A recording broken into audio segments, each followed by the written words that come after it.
think there was a time when most people thought that women weren't into pornography.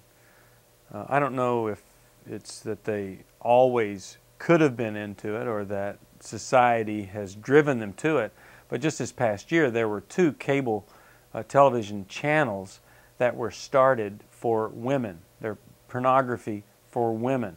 And there are new magazines for women that have female pornography. So it is now a problem for women. For most women, though, they're more interested in some kind of emotional affair and connection. They get involved in internet chat rooms and pretty soon find themselves in a fantasy world, and then shortly after that they're meeting a man and now they're involved in a physical affair. And that's what we're trying to guard against.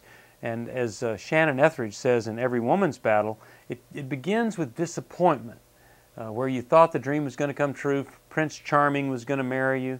Doesn't happen, you get disappointed, you start to compare, and then you start to feel entitled to something better, and you go after the romance, and you end up destroying your marriage just like a man does, being unfaithful or involved with pornography. Well, I think our society has changed so much. I don't think men really struggled with this problem all that much who had a farmhouse 50 miles away from somebody else. The only woman that they saw in a day was the wife, and she didn't have to look so great. She was just his wife, and he loved her, and he wasn't comparing her to other things. I think it was pretty simple for him. And then we saw the secularization of our society. We saw people making money off of prostitution and pornography and all movies, things like that. And that financial drive proliferated pornography everywhere.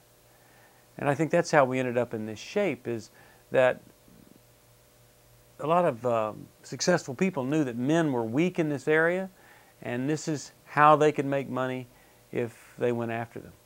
It was about 50 years ago, 1953, that Hugh Hefner introduced the first Playboy magazine. And I really believe he did a great job of I think he did a good job of spreading pornography throughout our society and getting people to believe that to be a true sexual being, you needed to use pornography, that it made you a better sex partner. It's interesting, there were some anti-pornography crusaders in the 70s, some women who were afraid that if pornography did proliferate in our society, women wouldn't be safe in their homes, that men would be so sexually stimulated from all this pornography, they'd be going after their wives every night, or they'd just be stopping women on the street, that the rate of rape would go up. Well, pornography proliferated above and beyond anything they were ever afraid of, because that was long before the internet. But women are actually quite safe in their homes, because pornography doesn't make a man a better sexual partner. In fact, it destroys his ability to be the man that he wants to be. A woman just becomes bad pornography. There was a time when a naked woman, that was a pretty valuable commodity. But today, well, it's just bad pornography in the minds of many people. One good friend of mine, you would just say she's one of the most beautiful women you've ever known. But on her wedding night, for him to be able to perform as a man, he had to have a penthouse fold-out, centerfold, on the pillow, humiliating her and really humiliating himself. That's what pornography does. It really destroys your ability to be the man that you want to be. But you know, a lot of guys think, well, this is just my problem, I'm not hurting anybody. But you talk to a guy who was up in the middle of the night looking at internet pornography, having sex with himself, and his daughter walks in the room and sees that. That'll affect her for the rest of her life. She'll never, ever be the same.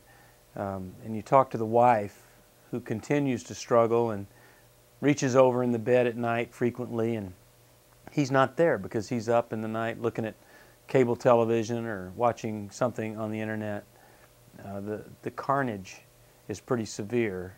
All you have to do is talk to the family members of people struggling with pornography. I believe that isn't usually the case. That what happens is a man feeds his sex drive. If you're looking at sexually provocative billboards, you're going online, looking at internet pornography, you're locking on to every female that you see, lusting after them, bringing them into your heart, your mind, and your soul, You're essentially feeding your sex drive, and you can get it to be the size of a sumo wrestler, which is not controllable. But we believe that if you start to starve the sumo, you actually get the sex drive down to a place where it's manageable, where it's something that works for you rather than controls you or works against you. Now, a lot of guys who are sex addicts believe they just have a strong sex drive. But a sex addict is a person that, well, it takes more and more of whatever they're involved with to produce the same effect. Just like an alcoholic drinks more and more, the sex addict is looking for more excitement, more risk, anything to get the adrenaline pumping even more. A sex addict is a person that continues to do whatever they're doing, the risky behavior, even though it hurts them and hurts other people, so they continue in the midst of adverse consequences. A person who's addicted, the moment they say they don't want to do it anymore, it's almost like they are driven to do it again, to do it more. We call that withdrawal. You know, they go through withdrawal and they've got to replenish the supply. And so the only time they have relief is when they go back into the addiction. But we wrote Every Man's Battle not for the sex addict as much as for the person who was not addicted to sex.